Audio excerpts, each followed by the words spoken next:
एक शरीफ नौजवान जिसे कदम कदम पर संसार किया गया। जालिम माशरे की नाइंसाफियों, करप्ट पुलिस और दौलतमंद बदमाशों ने उसे भी एक गुंडा बनने पर मजबूर कर दिया। और जब एक शरीफ इंसान जराइम पेशा बन जाए तो वो सब गुंडों से ज्यादा खतरनाक हो जाता है। एक बदकिस्मत नौजवान जिसे जुर्म की दलदल ने एक आतिशफशां बना दिया। बदले की आग में जलते एक शरीफ नौजवान की कहानी।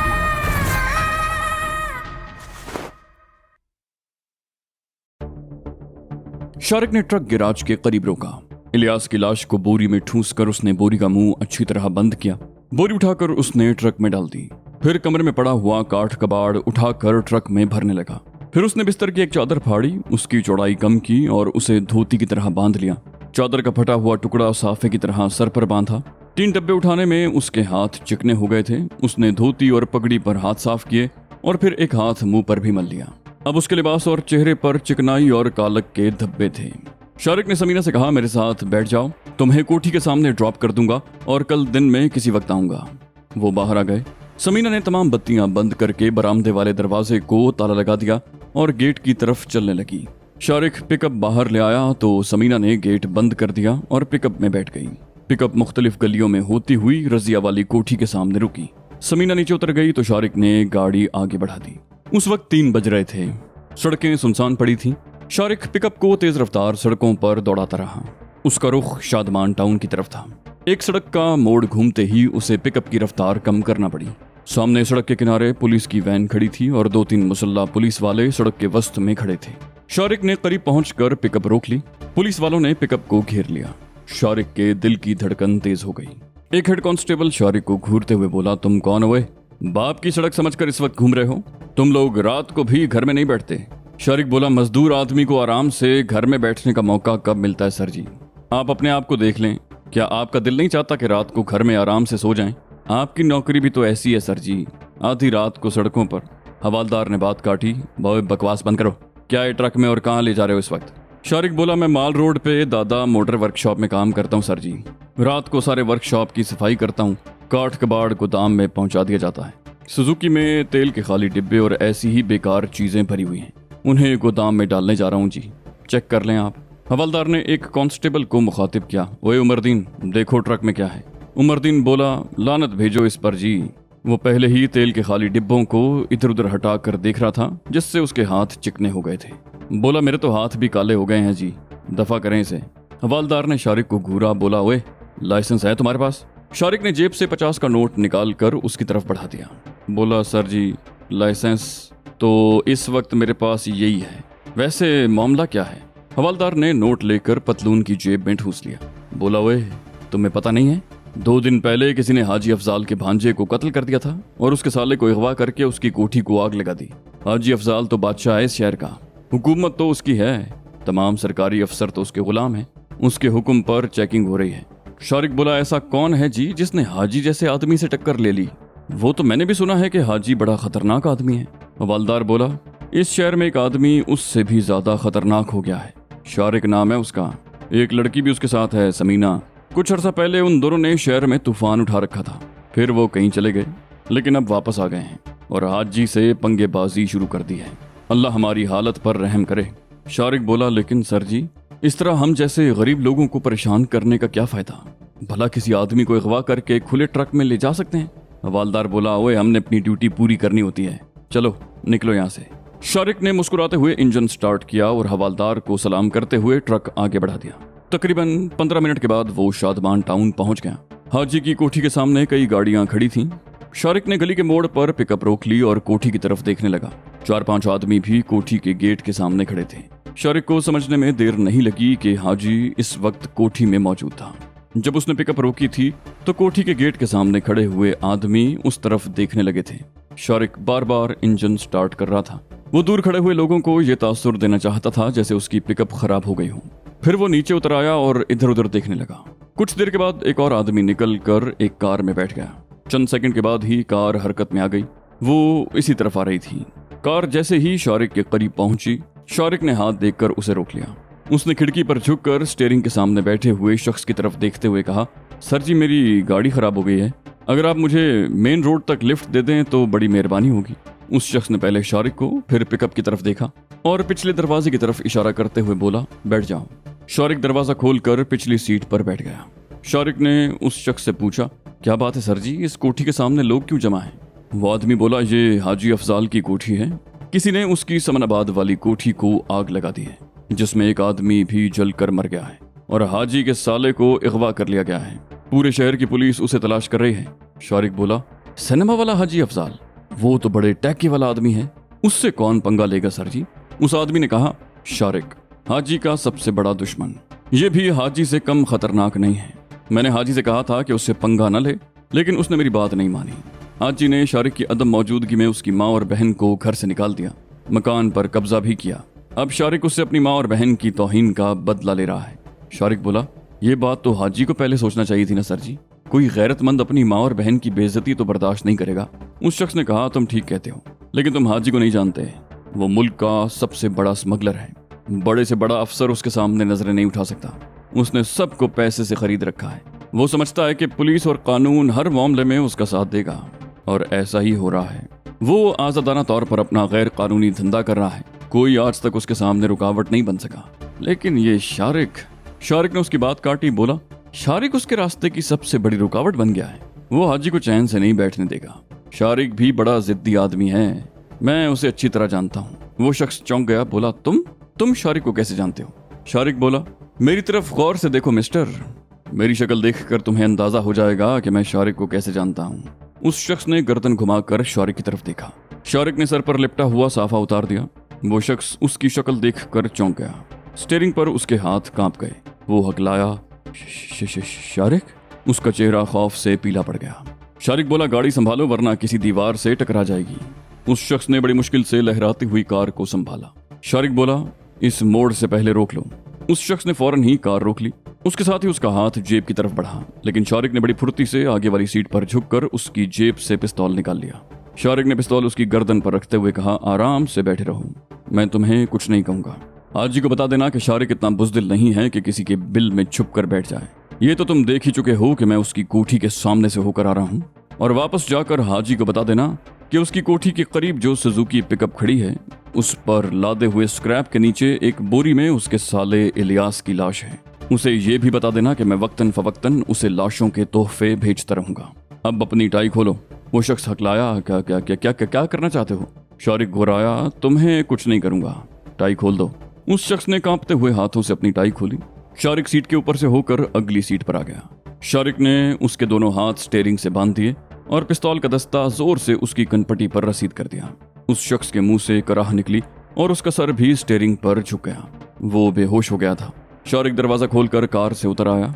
उसने इधर उधर देखा। वो एक कुशादा गली में था। चंद गज आगे मेन रोड थी। उसने सर वाला कपड़ा कार ही में फेंक दिया था।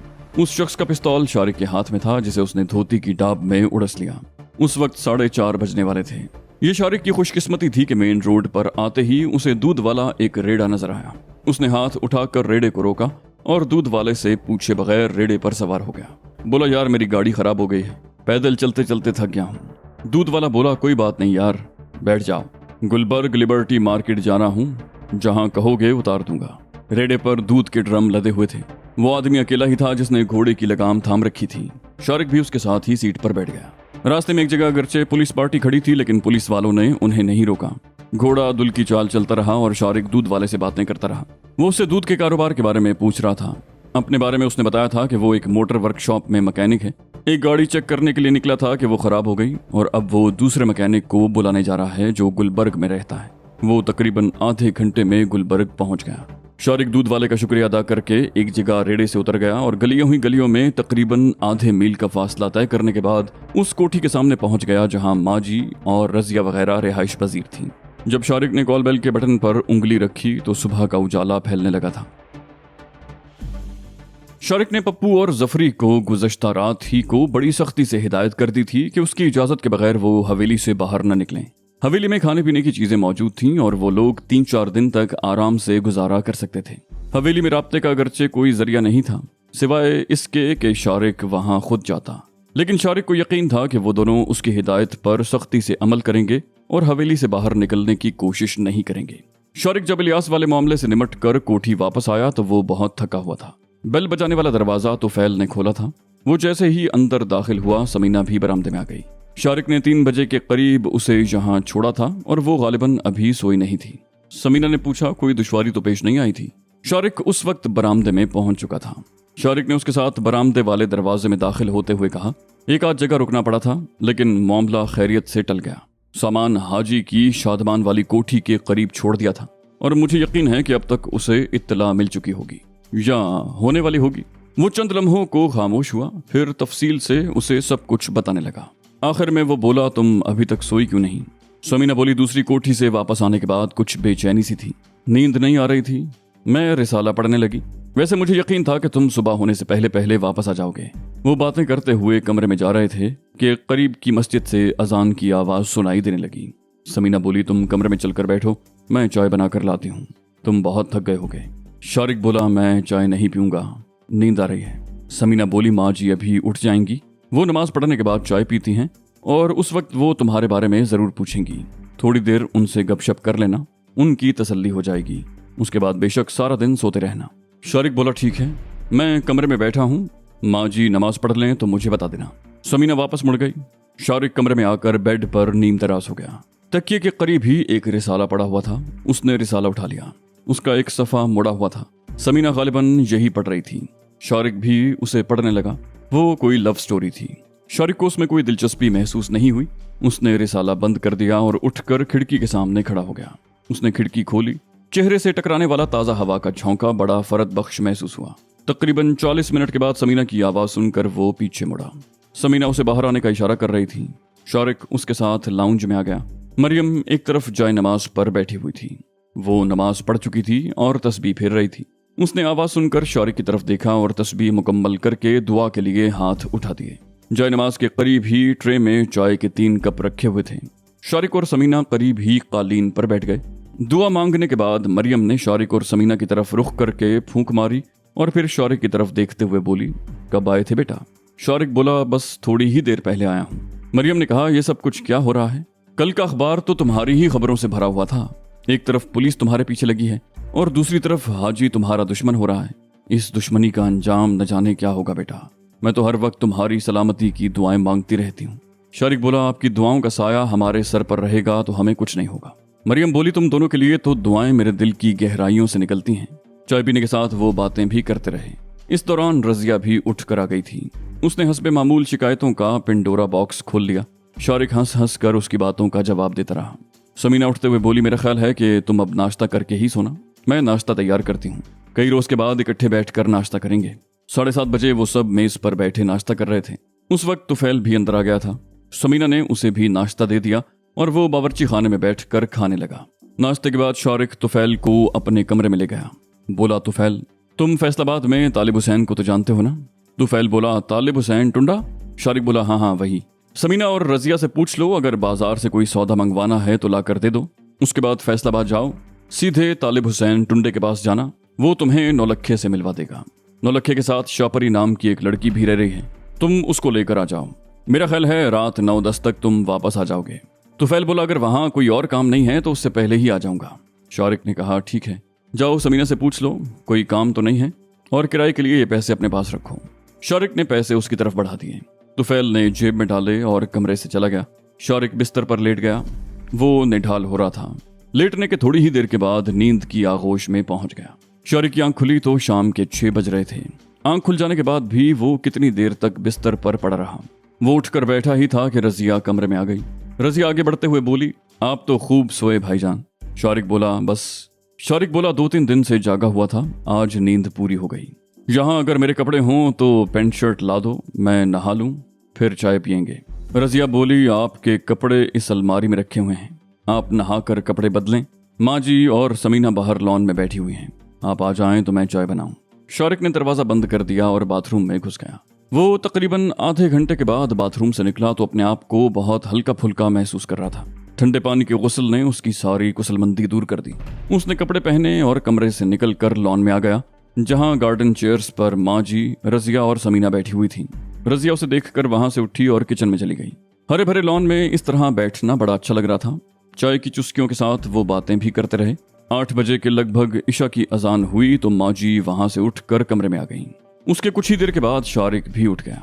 वो समीना की तरफ देखते हुए बोला, मैं जरा पप्पू और जफरी की खैर खबर ले आऊं, हो सकता है देर हो जाए, लेकिन वापस जरूर आऊंगा। समीना बोली, मैं भी चलूंगी। शारिक ने सख्ती से मना कर दिया, बोला, नहीं, मैं अकेला ही जाऊंगा, अगर तुम्हारी जरूरत होती तो मैं तुम्हें जरूर साथ लेकर चलता।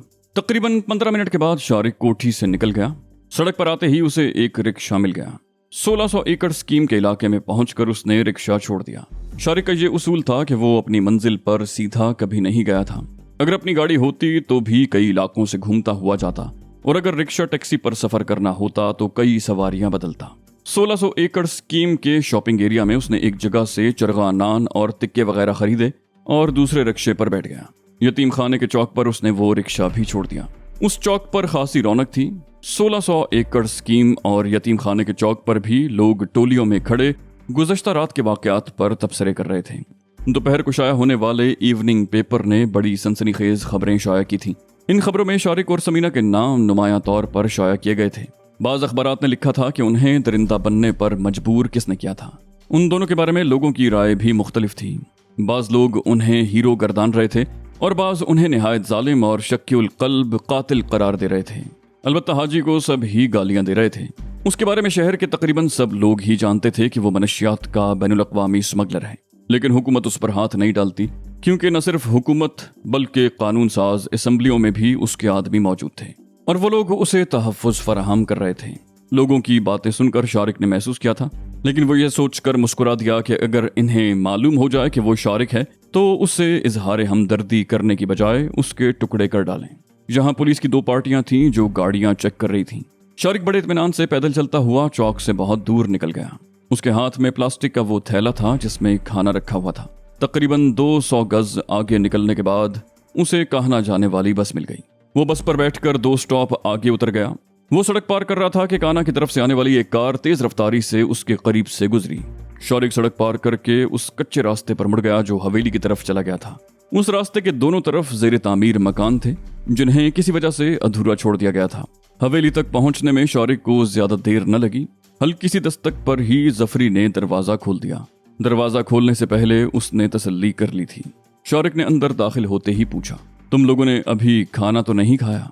जफरी बोला, अभी नहीं, मैं अभी पप्पू से कह रहा था कि सड़क पर बस स्टॉप पर जाकर कुछ ले आए। शारिक ने हाथ में पकड़ा हुआ थैला उसकी तरफ बढ़ा दिया। बोला, मैं तुम लोगों के लिए खाना लेकर आया हूँ। वो लोग कमरे में आ गए जहाँ पप्पू चारपाई पर लेटा हुआ था। वो शारिक को देखकर उठ गया। शारिक बोला, बाहर की बत्ती क्यों बुझा रखी है? जफरी बोला, बल्ब फ्यूज हो गया है शारिक बाबू, वैसे वो बत्ती जलाने की जरूरत भी नहीं है। शारिक बोला, अच्छा, तुम लोग खाना खाओ, फिर कुछ जरूरी बात करनी है। जफरी बोला, हाजी का क्या हाल है शारिक बाबू? उसने सुहेल बाबू को छोड़ दिया कि नहीं? शारिक ने जफरी की बात काट दी, बोला, नहीं, समनाबाद वाले बंगले की आग का इंतकाम लेने के लिए उसने सुहेल को कत्ल कर दिया है। मैंने भी रात के पिछले पहर इलियास की लाश उसकी शादमान वाली कोठी पहुंचा दी थी। वो खामोश हो गया। कुछ देर के बाद बोला, हाजी के बारे में ये तो नहीं कह सकता कि इलियास की लाश देखकर उसकी क्या हालत हुई होगी, लेकिन शहर में एक तूफान की सी कैफियत है। पुलिस बड़ी शद्दोमत से पूरे शहर में हमें तलाश कर रही है। मैंने पुलिस के ऐसे आला अफसरों को भी सड़कों पर देखा है जो कभी अपने एयर कंडीशन दफ्तरों से बाहर नहीं निकलते, लेकिन हाजी का हक के नमक अदा करने के लिए आज हमारी तलाश में वो भी सड़कों पर मारे मारे फिर रहे हैं। इस मर्तबा पप्पू बोला, ऐसे हालात में तो तुम्हें बाहर नहीं निकलना चाहिए शारिक बाबू। शारिक बोला, मुझ पर हाथ डालना इतना भी आसान नहीं है। वैसे तुम्हारा मशवरा दुरुस्त है, हमें 2-4 रोज एहतियात करनी चाहिए। इस वक्त तो मैं इसलिए आया हूं कि तुम लोगों के बारे में मालूम कर लूं। जफरी बोला, हमारी फिक्र मत करो शारिक बाबू, हमें कुछ नहीं होगा, तुम अपना ख्याल रखो। वैसे अगर तुम इजाजत दो तो हम 2-3 दिन के लिए रायविंड चले जाएं। वहां मेरी बहन रहती है।